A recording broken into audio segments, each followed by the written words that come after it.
Good morning. नमस्कार, आदाब, सत श्री अकाल, वेलकम, सुस्वागतम सभी लोगों का। क्लास लाइव हो चुकी है जी। 9 बजकर ठीक 48 मिनट अब हुए हैं। तारीख आपको पता है, दिस इज 4 फरवरी 2022। 4 फरवरी 2022 का दिन है। कड़ाके की ठंड, बारिश का माहौल, क्लास पूरी तरीके से लाइव। आप सारे के सारे लोगों के कमेंट यहाँ पर आ रहे हैं, तो आप सभी लोगों को गुड मॉर्निंग, सुप्रभात। जल्दी से मुझे याद दिलाइए कि लास्ट क्लास में हमने कहाँ तक पढ़ लिया था, उसी के आगे से हमें कंटिन्यू करना है जी।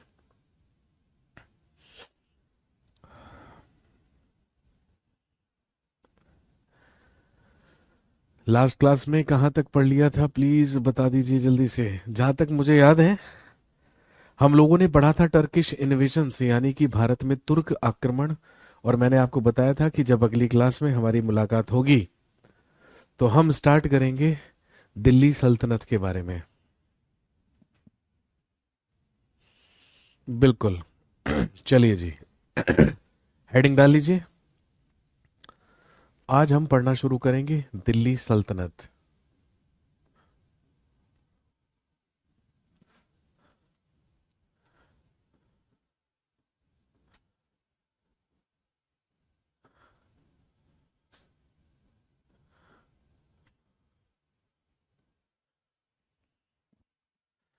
हेडिंग डालिए दिल्ली सल्तनत। मेनली यदि हम बात करें तो जो मेडिवल इंडिया है, जो मध्यकालीन भारत है, वो दो महत्वपूर्ण भागों में विभाजित है, एक दिल्ली सल्तनत और एक मुगल काल। तो हम सबसे पहले दिल्ली सल्तनत पढ़ते हैं। और दिल्ली सल्तनत का जो पीरियड है कि 1206 ईस्वी से लेके हम पढ़ते हैं 1526 ईस्वी तक। क्योंकि कल ही मैंने आपको बताया था मोहम्मद गौरी की डेथ 1206 ईस्वी में हुई थी। और मोहम्मद गौरी के मरने के बाद उसका उत्तराधिकारी उसी का गुलाम और दामाद कुतुबुद्दीन ऐबक हुआ, जिसने दिल्ली सल्तनत की स्थापना की और दिल्ली सल्तनत में सबसे पहला वंश स्थापित किया। हेडिंग डाल लीजिए। दिल्ली सल्तनत में सबसे पहला वंश हमें पढ़ना है स्लेव डायनेस्टी।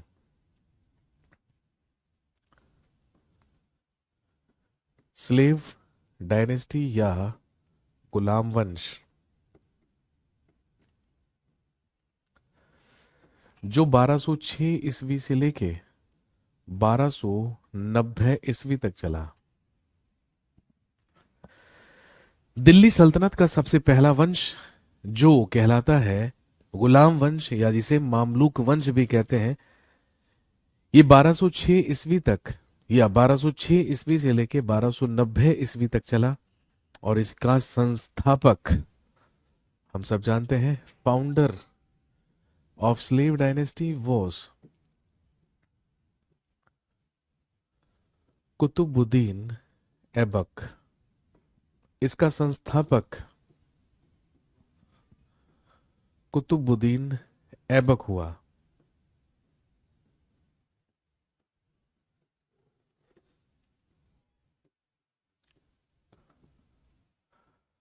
इसकी स्थापना की कुतुबुद्दीन ऐबक ने।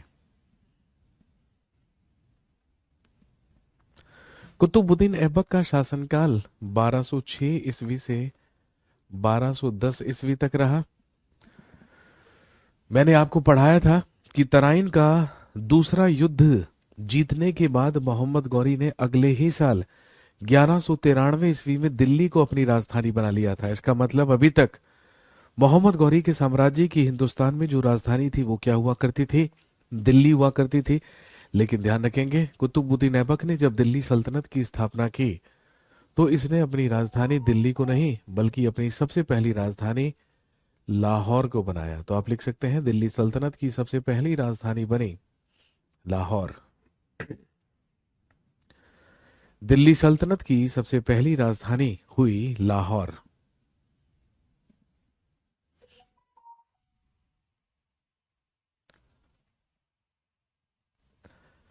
तो हम बात करेंगे सबसे पहले कुतुबुद्दीन ऐबक के बारे में।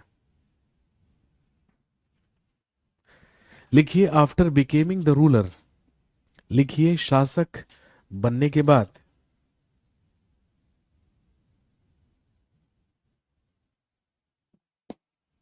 आफ्टर बिकेमिंग द रूलर, शासक बनने के बाद,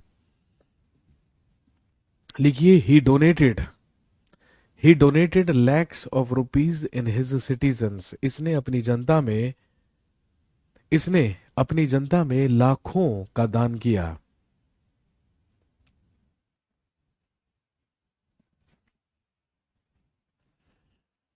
after becoming the ruler he donated lakhs of rupees in his citizens, शासक बनने के बाद इसने अपनी जनता में लाखों रुपयों का दान किया। और क्योंकि इसने अपनी जनता में लाखों रुपए बांटे, तो ध्यान रखेंगे इसी की जनता के द्वारा इसे लाख बख्श की उपाधि दी गई। लिखेंगे his citizens give him the title of lakh Bakhsh. Question आएगा लाख बख्श के नाम से कौन सा शासक प्रसिद्ध हुआ है, तो ध्यान रखेंगे कुतुबुद्दीन ऐबक को ही लाख बख्श कहा जाता है। लाखों बख्शने वाला, लाखों का दान करने वाला ही कौन कहलाता है, लाख बख्श कहलाता है। मैंने आपको बताया कि हिंदुस्तान में महमूद गजनवी सबसे पहला मुसलमान था जिसने सुल्तान की उपाधि ली थी। उसके बाद मोहम्मद गौरी ने भी खुद को सुल्तान कहा था।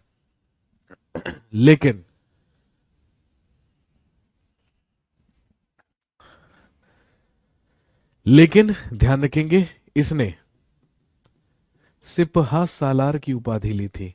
इसकी एक और उपाधि है सिपहा सालार। सिपहा सालार का मतलब होता है सेनापति, क्योंकि ये मोहम्मद गौरी का सेनापति था और मोहम्मद गौरी के साम्राज्य का केयरटेकर बनकर शासन किया करता था। इसीलिए इसने सुल्तान की उपाधि नहीं ली, बल्कि इसने सिपहा सालार की उपाधि ली और हमेशा केवल सेनापति की ही गद्दी पर बैठकर शासन किया। ये कभी भी अपने सिंहासन पर नहीं बैठा था, ये केवल सेनापति की गद्दी पर ही बैठकर शासन किया करता था। कुतुबुद्दीन ऐबक का ही एक स्लेव, एक गुलाम हुआ करता था जो इसका दामाद भी था। हम सब जानते हैं, नाम पहले डिस्कस कर चुके हैं, इल्तुतमिश। तो आप लिख सकते हैं he appointed his slave Iltutmish the governor of Badaun. इसने अपने गुलाम इल्तुतमिश को बदायूं का राज्यपाल नियुक्त किया। आप जानते होंगे उत्तर प्रदेश में है बदायूं, उत्तर प्रदेश में है बदायूं, और बदायूं का ही इसे राज्यपाल बनाया गया था कुतुबुद्दीन ऐबक के द्वारा इल्तुतमिश को। केवल 1206 ईस्वी से 1210 ईस्वी तक ही कुतुबुद्दीन ऐबक शासन कर पाया। जब एक बार 1210 ईस्वी में ये पोलो खेल रहा था, ये चौगान खेल रहा था, तो पोलो खेलते हुए, चौगान खेलते हुए अपने घोड़े से नीचे गिरा और घोड़े से नीचे गिरकर ही लाहौर में इसकी डेथ हो गई। आपसे क्वेश्चन पूछेंगे, बताइए भारत के इतिहास में घोड़े से गिरकर मरने वाला शासक कौन कहलाता है? He was Qutbuddin Aibak. कुतुबुद्दीन ऐबक ही है जो पोलो या चौगान खेलते समय अपने घोड़े से नीचे गिरकर मर गया था 1210 ईस्वी में। क्योंकि 1210 ईस्वी में लाहौर में मरा, तो स्वाभाविक सी बात है इसकी कब्र, इसका मकबरा भी कहां पर होगा? लाहौर में। इसका मकबरा भी लाहौर में है। जैसे ही कुतुबुद्दीन ऐबक की डेथ हुई, कुतुबुद्दीन ऐबक के मरते ही इसका बेटा आराम शाह सिंहासन पर बैठ गया और लाहौर में दिल्ली सल्तनत के तख्त पर अगला शासक बन के बैठ गया आराम शाह। लेकिन आराम शाह कुछ ही महीनों शासन कर पाया। जब इस बात का उत्तर प्रदेश के बदायूं में पता चला, किसे? इल्तुतमिश को। भाई जब इल्तुतमिश के पास खबर पहुंची और इल्तुतमिश को पता चला कि कुतुबुद्दीन ऐबक तो मर चुका है, अब उसका बेटा आराम शाह सिंहासन पर बैठा है, तो ये बात इल्तुतमिश को बिल्कुल नहीं अच्छी लगी। इल्तुतमिश ने कहा कि ये तो गुलामों का वंश है। जिस तरीके से मोहम्मद गौरी का गुलाम और दामाद कुतुबुद्दीन ऐबक था और उसी को उसका साम्राज्य मिला, बिल्कुल उसी तरीके से मैं कुतुबुद्दीन ऐबक का गुलाम भी हूं और दामाद भी। सही मायनों में दिल्ली सल्तनत का हकदार मैं ही हूं और मुझे ही दिल्ली सल्तनत का सिंहासन मिलना चाहिए। बस बदायूं से बगावत करके, विद्रोह करके इल्तुतमिश अपनी सेना लेकर बढ़ा लाहौर की तरफ, और उधर से लाहौर से डिफेंड करने के लिए आया आराम शाह। और ध्यान रखेंगे, पंजाब में या पंजाब के जूड़ नामक स्थान पर दोनों के बीच एक लड़ाई हुई, एक युद्ध हुआ, जिसमें इल्तुतमिश ने आराम शाह को पराजित करके उसकी हत्या करवाई और खुद ये दिल्ली सल्तनत के सिंहासन पर शासक बनकर बैठ गया। ये सारी की सारी बात आपको नहीं लिखनी है, ये सिर्फ सुनने के लिए थी। आपको केवल याद रखना है, कुतुबुद्दीन ऐबक के बाद वास्तविक तौर पर दिल्ली सल्तनत का अगला शासक बना, जिसे दिल्ली सल्तनत का एक्चुअल फाउंडर या वास्तविक संस्थापक भी कहा जाता है। तो ध्यान रखेंगे, कौन? इल्तुतमिश। लिखिए, अगला शासक इल्तुतमिश।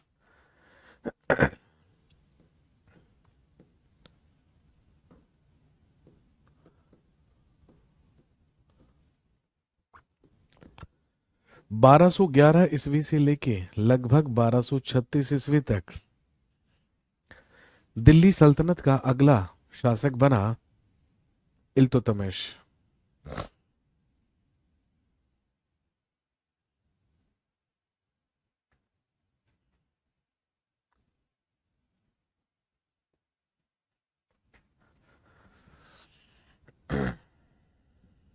दिल्ली सल्तनत का वास्तविक संस्थापक या एक्चुअल फाउंडर माना जाता है कौन? इल्तुतमिश, जिसने लगभग 1211 ईस्वी से लेके 1236 ईस्वी तक शासन किया। लिखेंगे, he was first sultan of India. ये भारत का प्रथम सुल्तान था। He was first sultan of India, ये भारत का प्रथम सुल्तान था। अब इसे भारत का प्रथम सुल्तान क्यों कह रहे हैं? भाई, मैंने तो आपको यह भी पढ़ाया है कि महमूद गजनवी था सबसे पहला मुसलमान जिसने भारत में आकर सुल्तान की उपाधि ली थी। अब महमूद गजनवी ने सबसे पहले उपाधि ली थी, लेकिन सबसे पहला सुल्तान हम किसको कह रहे हैं? इल्तुतमिश को। क्यों कह रहे हैं? सुल्तान की जो उपाधि हुआ करती थी वो लीगली, वैधानिक तौर पर या ऑफिशियली बगदाद के खलीफा देते थे। खलीफा आप समझते ही हैं, पैगंबर मोहम्मद साहब के उत्तराधिकारियों को ही क्या कहा गया? खलीफा कहा गया। तो सही मायनों में खलीफा जो हुआ करते थे वही सुल्तान की उपाधि दिया करते थे उन शासकों को, उन रूलर्स को जिनको वो एक्स्ट्रा ऑर्डिनरी या योग्य समझा करते थे। लेकिन महमूद गजनवी को खलीफाओं से सुल्तान की उपाधि नहीं मिली थी। इसने खुद सुल्तान की उपाधि धारण की थी। इसने खुद ही सुल्तान की उपाधि धारण की थी। इसीलिए हमने इल्तुतमिश को भारत का सबसे पहला सुल्तान कहा है, क्योंकि इल्तुतमिश को सुल्तान की उपाधि बगदाद के खलीफाओं के द्वारा दी गई। कहने का मतलब, यदि हम ऑफिशियली बात करें, यानी कि हम औपचारिक तौर पर बात करें या हम वैधानिक तौर पर बात करें, तो भारत का सबसे पहला सुल्तान कौन हुआ? इल्तुतमिश, क्योंकि इसी को सबसे पहले ऑफिशियली और वैधानिक तौर पर सुल्तान की उपाधि प्रदान की गई थी बगदाद के खलीफाओं के द्वारा। इसीलिए ये कहलाता है भारत का पहला सुल्तान। और ध्यान रखेंगे, इसी के द्वारा यह ऐलान किया गया कि अब मेरे बाद दिल्ली सल्तनत में जितने भी शासक होंगे, जितने भी रूलर्स होंगे, वो सारे के सारे ही क्या करेंगे? सुल्तान की उपाधि धारण करेंगे। और दोस्तों, यही कारण है इल्तुतमिश से लेकर 1526 तक, यानी कि दिल्ली सल्तनत खत्म होने तक, हम जितने भी शासकों के बारे में बात करेंगे वो सब क्या कहलाएंगे? सुल्तान। वो सब सुल्तान कहलाएंगे। इसीलिए सुल्तान से ही क्या बना है? ये सल्तनत शब्द बना है। इसीलिए हम इसको पढ़ रहे हैं दिल्ली सल्तनत के रूप में। और यदि भारत का प्रथम सुल्तान इल्तुतमिश है, तो ध्यान रखेंगे 1526 में भारत का अंतिम सुल्तान कौन होगा? इब्राहिम लोदी। क्योंकि हम जानते हैं इब्राहिम लोदी को ही मारकर हिंदुस्तान में मुगल वंश की स्थापना करेगा आकर बाबर। तो भारत का प्रथम सुल्तान इल्तुतमिश, भारत का अंतिम सुल्तान Ibrahim Lodi.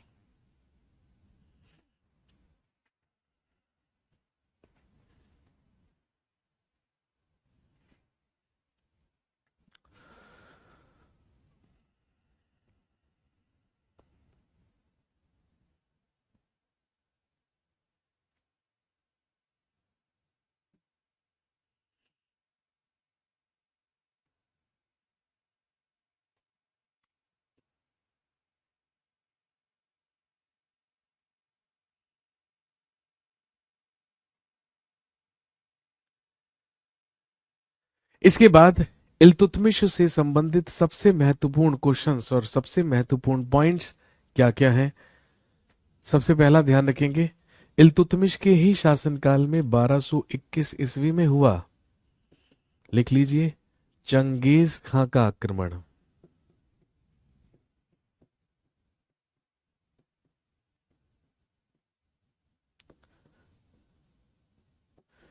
Invasion of Genghis Khan. 1221 ईस्वी में इल्तुतमिश के शासनकाल में ही चंगेज खान ने भारत पे या भारत में आक्रमण किया। चंगेज खान भारत आया इल्तुतमिश के ही शासनकाल में, और जो कि एक क्या था, मंगोल शासक। ये एक मंगोल शासक था। मंगोल का मतलब जो व्यक्ति मंगोलिया से बिलोंग करता है, और आप जानते हैं चाइना के ऊपर और रशिया के नीचे एक मरुस्थलीय देश है जिसे हम जानते हैं मंगोलिया के नाम से। उसी मंगोलिया का ही शासक था जो इतिहास में प्रसिद्ध है चंगेज खान के नाम से। यदि हम चंगेज खान के वास्तविक नाम की बात करें, ध्यान रखिएगा, चंगेज खान का वास्तविक नाम तो तैमूचिन था। इसका वास्तविक नाम था तैमूचिन, लेकिन ये इतिहास में प्रसिद्ध है चंगेज खान के नाम से।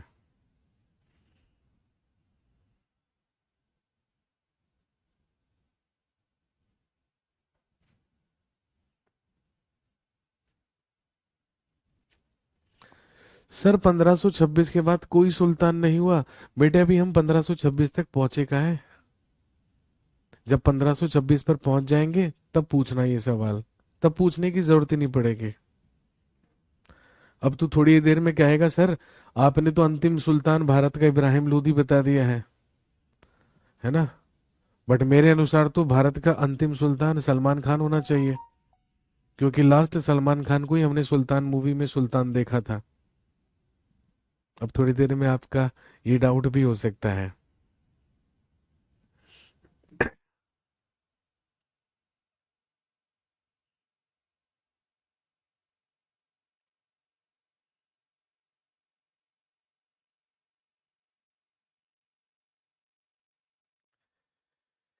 हाँ जी, इसका वास्तविक नाम तैमूचिन था। ये एक मंगोल शासक था और ये मंगोलिया से आया था। ठीक है, लेकिन ये भारत पर आक्रमण नहीं करने के लिए आया था। इसके भाई की हत्या कर दी थी जलालुद्दीन मंगबरनी ने। ये मंगबरनी का पीछा करते हुए आया था।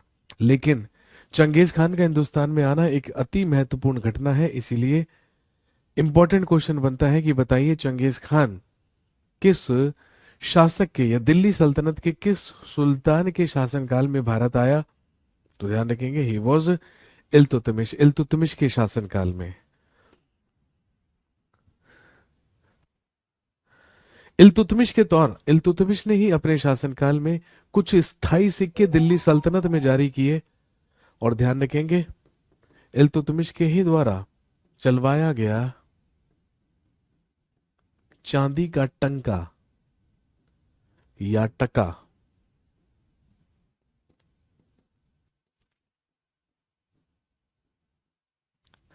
इल्तुतमिश ने ही कुछ स्थायी सिक्के जारी किए। सर दिल्ली सल्तनत का प्रथम शासक, शासक नहीं बेटे शासक, किसे माना जाएगा बेटे? इसे माना जाएगा दिल्ली सल्तनत का पहला शासक कुतुबुद्दीन ऐबक को।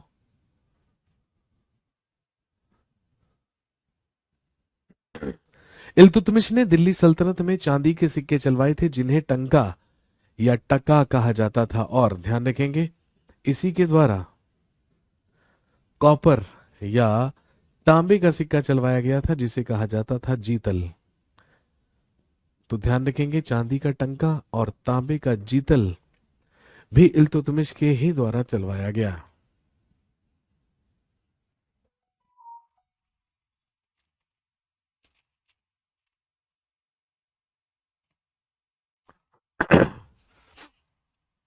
इसके अलावा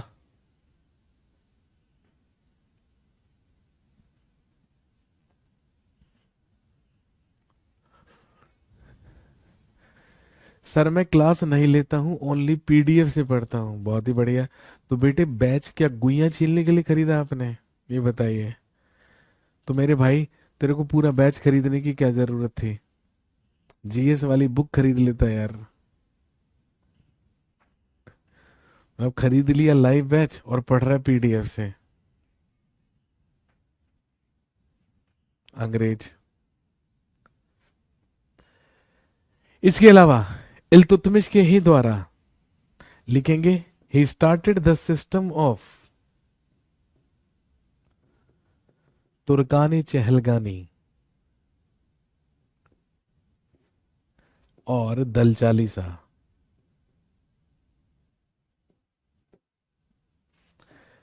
इल्तुतमिश के ही द्वारा तुर्कानी चहलगानी या दल चालीसा की शुरुआत की गई। और ध्यान रखेंगे इल्तुतमिश के शासनकाल में 40 गुलामों का एक ग्रुप, 40 गुलामों का ही एक दल क्या कहलाता था, दल चालीसा कहलाता था।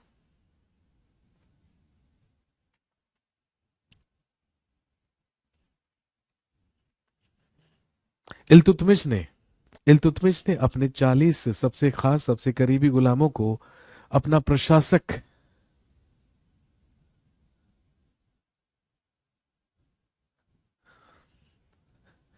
नियुक्त किया था, और उन्हीं 40 गुलामों का जो दल हुआ करता था, जो ग्रुप हुआ करता था, ध्यान रखेंगे, वही क्या कहलाता था, दल चालीसा कहलाता था। इसके अलावा एक और आपसे क्वेश्चन पूछेंगे कि बताइए इक्ता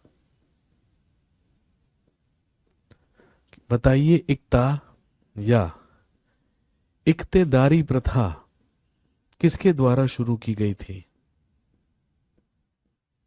तो चाहे इक्ता पूछें चाहे इक्तेदारी प्रथा, इसे भी शुरू करने वाला कौन था, इल्तुतमिश। इल्तुतमिश के ही शासनकाल में इक्ता या इक्तेदारी प्रथा की शुरुआत की गई।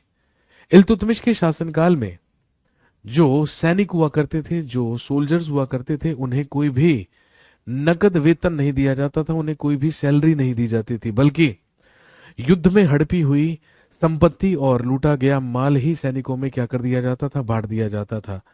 तो ध्यान रखेंगे, युद्ध के बाद युद्ध के बाद बांटे जाने वाले जो प्रांत हुआ करते थे, जो प्रोविंसेस हुआ करते थे, उन्हीं को इक्ता कहा जाता था। और जिस व्यक्ति को वो प्रांत वो इक्ता दिया जाता था, वही वहां का इक्तेदार कहलाता था। और वहां से रेवेन्यू जनरेट करना, राजस्व वसूल करना भी उसकी जिम्मेदारी थी, जिसे इक्तेदारी कहा जाता था।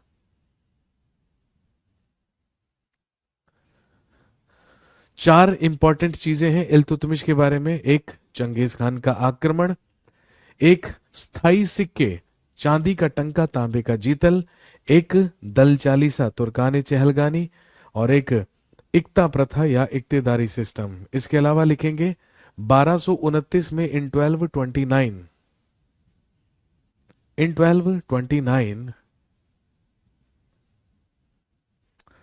1229 ईस्वी में लिखेंगे, he completed the construction of Qutub Minar. इसने कुतुब मीनार का निर्माण पूरा करवाया। ही कंस्ट्रक्टेड और he completed the construction of Qutub Minar. इसने कुतुब मीनार का निर्माण पूरा करवाया।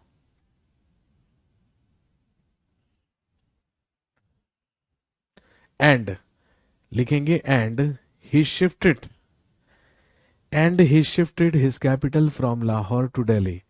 और ये दिल्ली सल्तनत की राजधानी को 1229 में लाहौर से कहा ले आया, दिल्ली ले आया। और अब दिल्ली सल्तनत की राजधानी बन गई दिल्ली।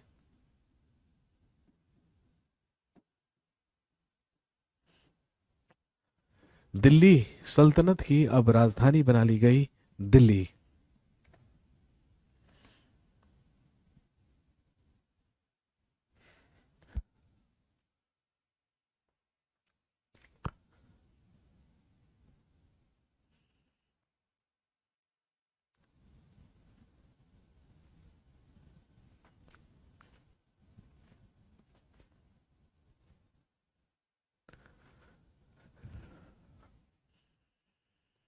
इसके बाद अगली महत्वपूर्ण चीज ध्यान रखेंगे, इल्तुतमिश के 4 पुत्र थे और चारों पुत्र बेहद अयोग्य और नालायक। इल्तुतमिश अच्छी तरीके से जानता था कि वो योग्य नहीं है। एक बार इल्तुतमिश जब कालिंजर मिशन पर गया था, जब कालिंजर अभियान पर गया था, तो इसके चारों के चारों पुत्र वहां पर विफल साबित हुए, वहां पर फेल साबित हुए।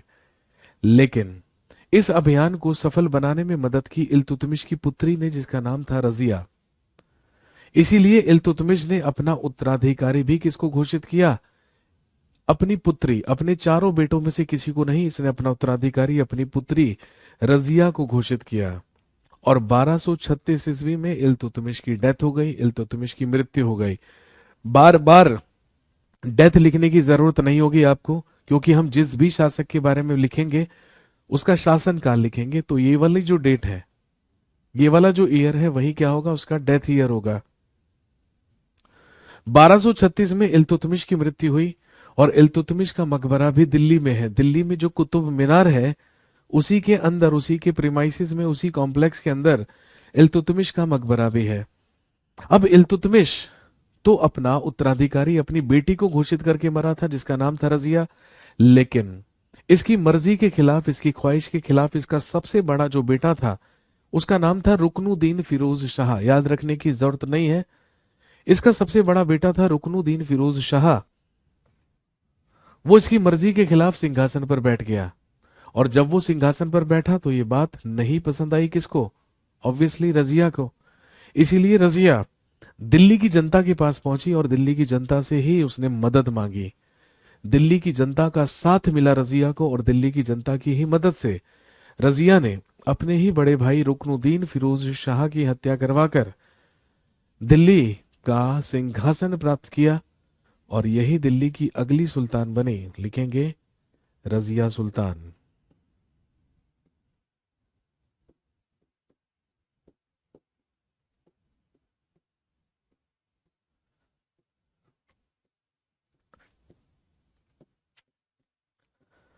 बारह सौ छत्तीस से लेके 1240 ईस्वी तक, 1236 ईस्वी से 1240 ईस्वी तक दिल्ली सल्तनत की अगली सुल्तान बनी रजिया सुल्तान। और आप जानते हैं सबसे कॉमन और सबसे ही महत्वपूर्ण सवाल रजिया सुल्तान से क्या पूछते हैं कि बताइए दिल्ली के सिंहासन पर बैठने वाली पहली और एकमात्र महिला शासक कौन थी? रजिया सुल्तान।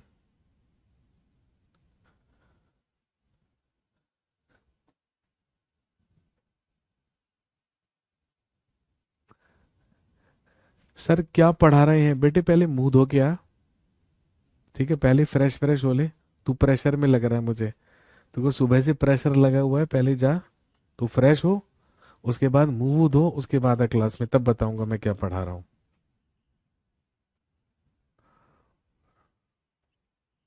किस एग्जाम की तैयारी कर रहे हो ये भी बता दो भाई। नाम तुमने आशीर्वाद रख लिया है, लेकिन हरकतें तुम्हारी श्राप जैसी हैं।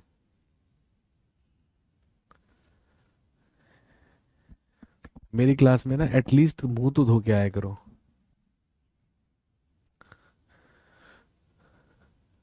गुरुदेव डीप कराओ? क्या डीप कराऊं भाई? क्या डीप कराना है?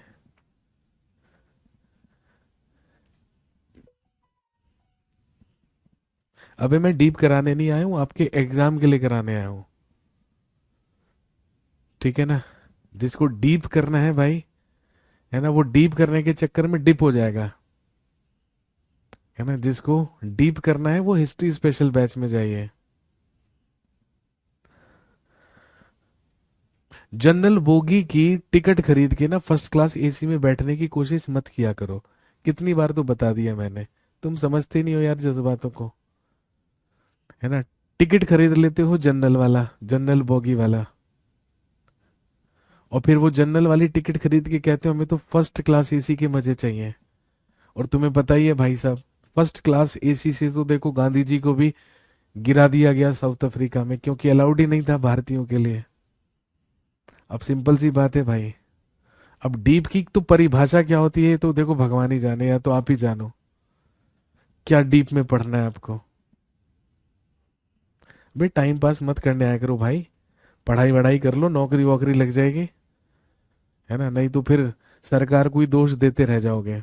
अपनी काबिलियत हम लोग देखते नहीं है और दोष देने आ जाते हैं सरकार को।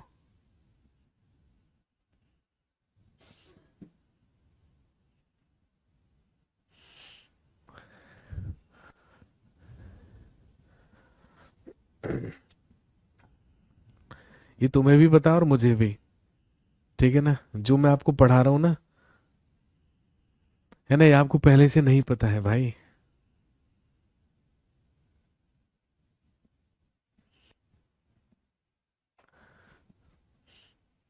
ऐसे ही मत आ जाया करो यार, गधों की तरह ज्यादा पढ़ने वाले लोगों के कभी सिलेक्शन नहीं होते हैं, इस बात को ध्यान रखना। हमें रेलेवेंट पढ़ना होता है जो एग्जाम के लिए उपयोगी हो। डीप पढ़ने की कोई परिभाषा थोड़ी है ना। आईएएस की कोचिंग करने के बाद, है ना, दिल्ली आओ, दिल्ली में आईएएस की कोचिंग कर लो, है ना, 1-1.5 साल की आईएएस की कोचिंग होगी, 2-2.5 लाख रुपए लगेंगे। आईएएस की कोचिंग करो, दृष्टि वृष्टि या जो बाजीराम वगैरह जितने भी इंस्टीट्यूट है, तो आराम से आईएएस की कोचिंग करो, और आईएएस की कोचिंग करने के बाद फॉर्म भरो कांस्टेबल का, चपरासी का, हेड कांस्टेबल का, है ना, क्लर्क का। अब आप खुद सोचो भाई, वो तुमने आईएएस की कोचिंग करने के लिए 2.5 लाख रुपए लगा दी और तुम फार्म भरोगे कांस्टेबल का, तो क्या फायदा हुआ कांस्टेबल बनने के लिए इतना कुछ पढ़ने का। बस यही चीज समझाने की कोशिश करता हूँ। जिसको समझे, समझ में आए वो सही है, नहीं तो कोई बात नहीं, भगवान तो मालिक है ही सबका। बड़े बड़े ख्वाब वाले जो स्टूडेंट है ना, डीप वाले, वो भाई हिस्ट्री स्पेशल में आया करो, वहां पे होती है बड़े लेवल की बात। आपको इतने बड़े लेवल की बात करनी ही नहीं है। 1236 से 40 तक आई रजिया सुल्तान, ठीक है। और सिंपल सी बात है, सबसे महत्वपूर्ण ही सवाल क्या बनेगा, लिखेंगे ये दिल्ली के सिंहासन पर बैठने वाली प्रथम एवं एकमात्र महिला शासक थे।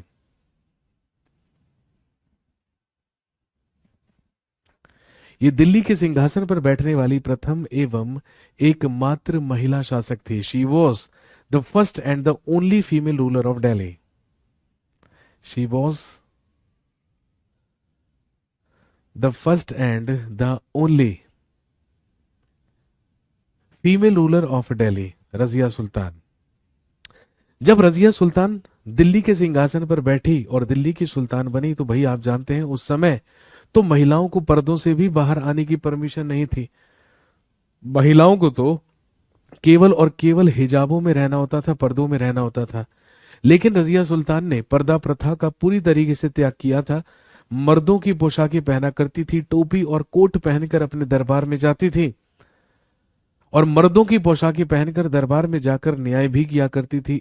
इसी बोल्डनेस की वजह से लोग इसी बोल्डनेस की वजह से लोग इसे रजिया बेगम नहीं बल्कि रजिया सुल्तान कहा करते थे। ये रजिया सुल्तान के नाम से प्रसिद्ध थी। लेकिन प्रॉब्लम एक ही थी भाई, इसका जो दूसरे नंबर का भाई था ना, जिसका नाम था बहराम शाह, मैंने आपको बताया अपने बड़े भाई रुकनुद्दीन फिरोज शाह की तो इसने हत्या ही करवा दी थी। लेकिन इसका जो दूसरे नंबर का भाई था बहराम शाह, ये बड़ा महत्वाकांक्षी आदमी था। अब ये चाहता था कि यार एक महिला दिल्ली सल्तनत में कैसे शासन कर सकती है। उस समय तो महिलाओं के पास इतने अधिकार ही नहीं थे। इधर बहराम शाह, उधर पूरा का पूरा मंत्रिमंडल, उधर अमीर वर्ग, सारे के सारे लोग यही सोच रहे थे कि यार एक महिलाओं होकर इसको इतने अधिकार कैसे मिल सकते हैं। सिर्फ दिल्ली की जनता का साथ था रजिया के पास। अब बहराम शाह रजिया सुल्तान के खिलाफ हुआ, और इस बहराम शाह ने दल चालीसा के 40 के 40 जो गुलाम थे, जो प्रशासक थे, उन्हें अपने अधीन कर लिया। क्योंकि ये दल चालीसा के 40 लोग भी तो भाई मर्द ही थे। अब मर्दानगी को तो इनकी भी ठेस पहुंच रहा था कि भाई साहब मर्द हम हैं और शासन करे एक महिला, ऐसा कैसे हो सकता है। ये मेंटेलिटी तो प्राचीन काल से चली आ रही है हमारे देश में, आप तो जानते ही हैं। इसीलिए तो अब कहानी पूरी पलट गई है। इसीलिए महिलाएं कहती हैं why should boys have all the fun. तो दल चालीसा को भी इसने अपने ही काबू में कर लिया, अपने ही अंडर कर लिया। दल चालीसा जो कि सुल्तान के लिए था, जो कि सुल्तान का सबसे ज्यादा करीबी और कॉन्फिडेंशियल हुआ करता था, लेकिन अब वो दल चालीसा के 40 लोग बहराम शाह के लिए काम किया करते थे। रजिया, सारे के सारे दिल्ली के लोग रजिया के खिलाफ हो रहे थे। रजिया के दो विश्वास पात्र लोग थे, एक का नाम था एतगीन, जिसको रजिया सुल्तान ने बदायूं का इक्तेदार बनाया था, और एक था अल्तूनिया, जिसे पंजाब के भटिंडा का इक्तेदार बनाया था या गवर्नर बनाया था। एतगीन और अल्तूनिया, ये दो विश्वास पात्र लोग हुआ करते थे रजिया के, लेकिन काम तब खराब हुआ, स्थिति तब बेकार हुई, जब दिल्ली सल्तनत में ही कार्य कर रहे एक छोटे तमगे के व्यक्ति के साथ रजिया सुल्तान का प्रेम प्रसंग शुरू हो गया।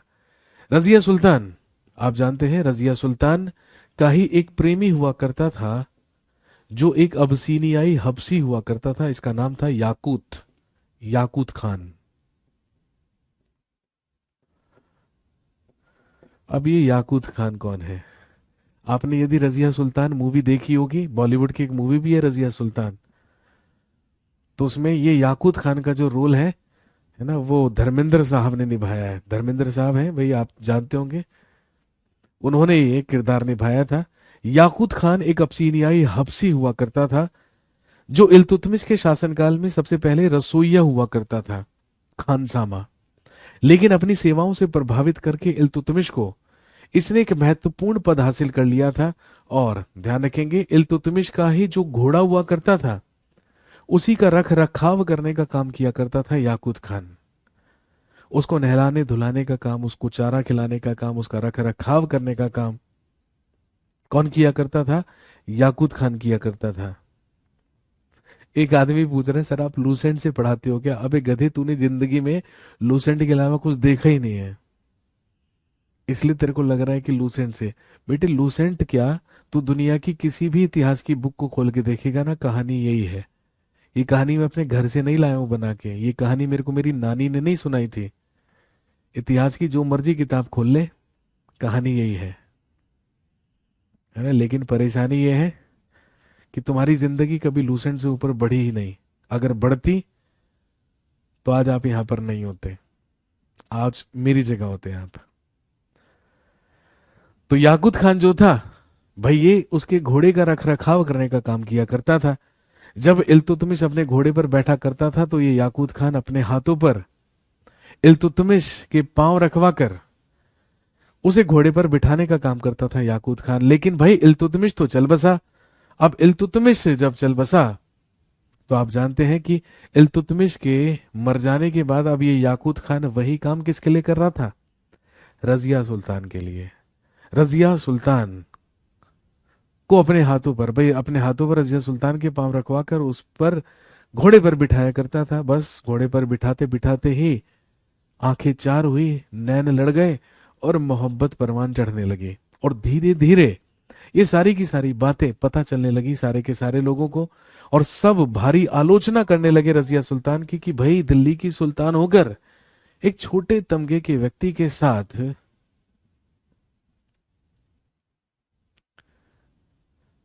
प्रेम प्रसंग कैसे चला सकती है दिल्ली की सुल्तान।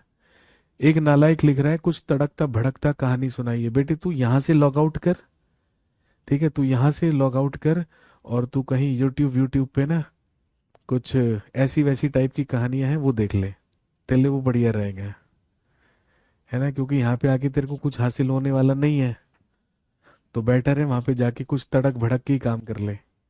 बताइए, इनको तड़क भड़क, तड़कता भड़कता गाना चाहिए।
हाँ जी, अब आ गई आवाज। जब रजिया सुल्तान और याकूत खान की मोहब्बत परवान चढ़ने लगी, प्रेम प्रसंग चलने लगा, तो सारे के सारे लोग इस बात की निंदा करने लगे, इस बात की आलोचना करने लगे कि दिल्ली की सुल्तान होकर एक छोटे तमगे के व्यक्ति के साथ प्रेम प्रसंग चलाना गलत है। अब रजिया सुल्तान के खिलाफ बगावतें शुरू हुई और सबसे पहली बगावत करी इस अल्तुनिया ने। भाई अल्तुनिया की तो बचपन की मोहब्बत हुआ करती थी रजिया सुल्तान। अब अल्तुनिया ये कैसे बर्दाश्त कर सकता था? ये तो वही बात हो गई, भंवरे ने खिलाया फूल, फूल को ले गया राजकुंवर। अल्तुनिया ने विद्रोह कर दिया। 1240 ईस्वी में हुआ रिवोल्ट ऑफ अल्तुनिया, अल्तुनिया का विद्रोह। अल्तुनिया जो पंजाब के भटिंडा का इक्तेदार हुआ करता था, इसने, ध्यान रखेंगे, पंजाब में विद्रोह कर दिया और खुद को पंजाब का स्वतंत्र शासक घोषित कर दिया। अब रजिया सुल्तान और याकूत खान दोनों अपनी सेना लेकर गए और इनकी भिड़ंत हुई, इनकी लड़ाई हुई अल्तुनिया की सेना से। और क्योंकि अल्तुनिया की सेना ज्यादा पावरफुल साबित हुई, भाई इस अल्तुनिया ने याकूत खान की हत्या कर दी। हे भगवान, इस अल्तुनिया ने याकूत खान की हत्या कर दी एंड ही अरेस्टेड रजिया। और इसने रजिया को कैद कर लिया, रजिया को बंदी बना लिया। अब जब रजिया बंदी बना ली गई, तो जैसे ही गुप्तचरों से ये कहानी और ये खबर कहां पहुंची, दिल्ली बहराम शाह के पास, तो भाई बहराम शाह का खुशी का ठिकाना नहीं रहा, क्योंकि जो काम बहराम शाह करना चाहता था वो किसने कर दिया? अल्तुनिया ने कर दिया। इसीलिए खुश होकर खुद बहराम शाह दिल्ली का सुल्तान बनकर सिंहासन पर बैठ गया, क्योंकि इसे लगा अब अल्तुनिया रजिया सुल्तान की हत्या करवा देगा। लेकिन कहानी में नया मोड़ आया। अल्तुनिया ने रजिया के सामने दो शर्तें रखी और कहा कि या तो दिल्ली सल्तनत मुझे समर्पित कर दीजिए, अदरवाइज मुझसे विवाह कर लीजिए। रजिया सुल्तान किसी भी कीमत पर अपना सिंहासन या दिल्ली सल्तनत तो अल्तुनिया को नहीं देना चाहती थी और ना ही दे सकती थी। और दूसरी तरफ कोई और ऑप्शन भी नहीं था भाई, क्योंकि याकूत खान भी मारा जा चुका था। तो आप तो जानते ही हैं भाई, महिलाएं, लड़कियां कितनी प्रैक्टिकल होती हैं। एक बार फिर से साबित हुआ। याकूत खान के मरते ही रजिया सुल्तान ने अल्तुनिया के साथ विवाह कर लिया। और जैसे ही रजिया सुल्तान ने अल्तुनिया के साथ विवाह किया, अब अगला उद्देश्य क्या था? दिल्ली वापस जाकर सिंहासन वापस छीनना। किससे? बहराम शाह से। अब अल्तुनिया और रजिया सुल्तान वापस अब अल्तुनिया और रजिया सुल्तान वापस पंजाब के भटिंडा से लौटने लगे। और जैसे ही गुप्तचरों से ये बात बहराम शाह को पता चली, तो भाई पांव तले जमीन खिसक चुकी थी, क्योंकि अभी तक तो एक ही टेंशन थी, रजिया सुल्तान। अब एक मुसीबत और वो लेकर आ रही थी। कहां से? पंजाब से। बताइए, मतलब पहले याकूत खान को मरवाया इस औरत ने, अभी अल्तुनिया को भी मरवाएगी। ठीक है, आप देख लीजिए, रामायण हो या महाभारत, दिल्ली सल्तनत हो या मुगल साम्राज्य, कहानी सब एक जैसी है। कहानियां सब जगह एक जैसी है। सर ये सब लिखना है बेटे, ये सब लिख के क्या करोगे? है ना, ये सब कल को आने वाले समय में ये सब कहानी अपने बच्चों को सुनाना, क्या जरूरत है ये सब लिखने की?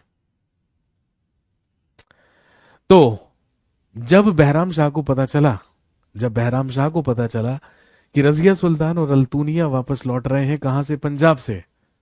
बस फिर क्या था, बहराम शाह ने दल चालीसा के 40 गुलामों को आदेश दिया और कहा कि जाइए और जाकर रास्ते में ही अल्तुनिया और रजिया सुल्तान दोनों की हत्या कर दीजिए, किसी भी कीमत पर दोनों जिंदा वापस दिल्ली नहीं लौटने चाहिए।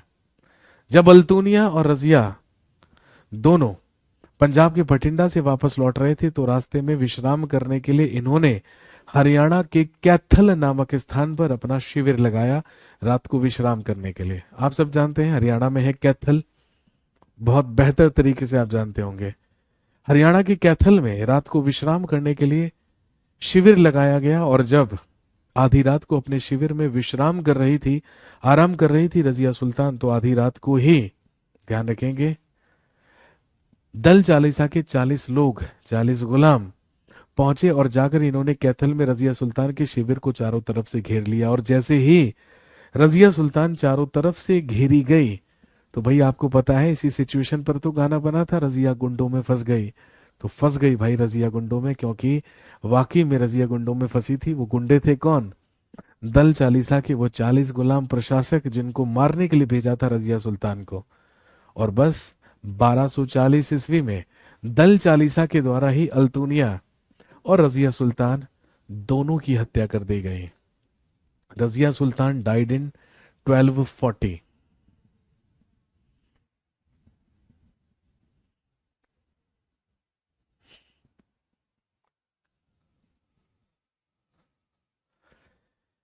तो इन्हीं दल चालीसा के 40 लोगों के द्वारा रजिया सुल्तान और अल्तुनिया दोनों की हत्या कर दी गई। कहां पर? हरियाणा के कैथल नामक स्थान पर। और क्योंकि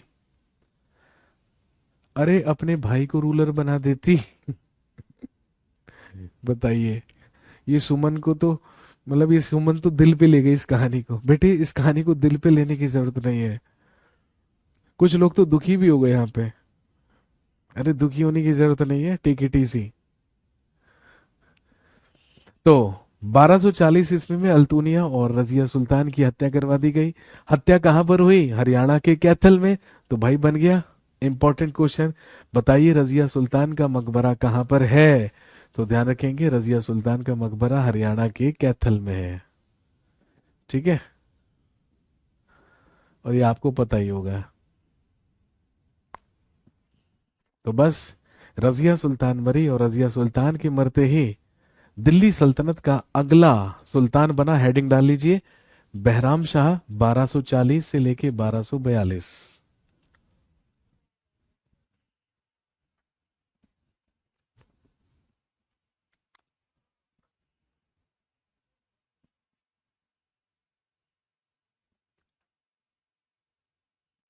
बहुत बुरा हुआ बेचारी के साथ, वाह। ये देखिए, इन्हें विशेष सहानुभूति हो रही है रजिया सुल्तान से। बेटा ज्यादा सहानुभूति मत दिखा, नहीं तो रात को सपने में आ जाएगी, याकूत खान बना देगी तेरे को।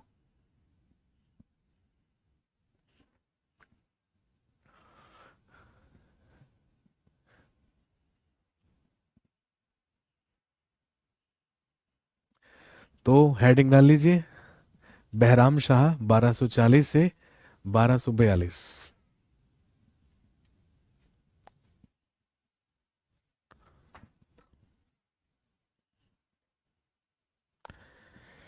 हाँ जी, तो यहां तक की बात क्लियर है। तो दिल्ली सल्तनत हम 1206 से 1242 तक पहुंचा चुके हैं। अभी 1290 तक दिल्ली सल्तनत चलेगी। रजिया सुल्तान हमने खत्म कर दिया है। अगला महत्वपूर्ण आदमी, भाई हम बात करेंगे बहराम शाह के बारे में, नसीरुद्दीन महमूद के बारे में, लेकिन दिल्ली सल्तनत में अगला महत्वपूर्ण आदमी रहेगा गयासुद्दीन बलबन। तो हम बलबन के बारे में पढ़ेंगे, जो अगला महत्वपूर्ण आदमी रहेगा। पता नहीं कैसे लोग थे, एक दूसरे को मारते रहते थे, हे भगवान। दिल पे मत लो, दिल पे मत लो, दुखी मत हो।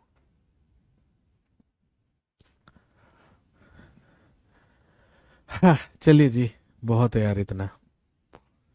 सर 2021 आरओ के एग्जाम में आया था क्वेश्चन, कौन सा क्वेश्चन बेटे? कौन सा क्वेश्चन आया था?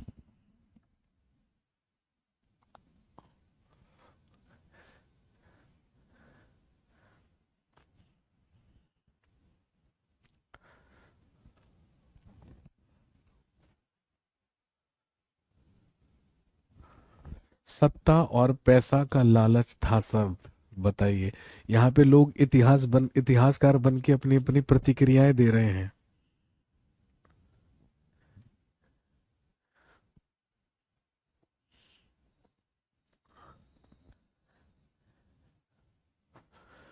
बदायूं का गवर्नर कौन था भाई? बदायूं का गवर्नर एतगीन था, लेकिन बहराम शाह के शासनकाल में अब वो दिल्ली का नायब मुमलकात बनेगा, एक नई पोस्ट बनेगी, उस पर रहेगा एतगीन। चलिए जी, आज के लिए इतना ही काफी है। See you in the next class. Thank you very much, have a nice day. शुक्रिया, धन्यवाद।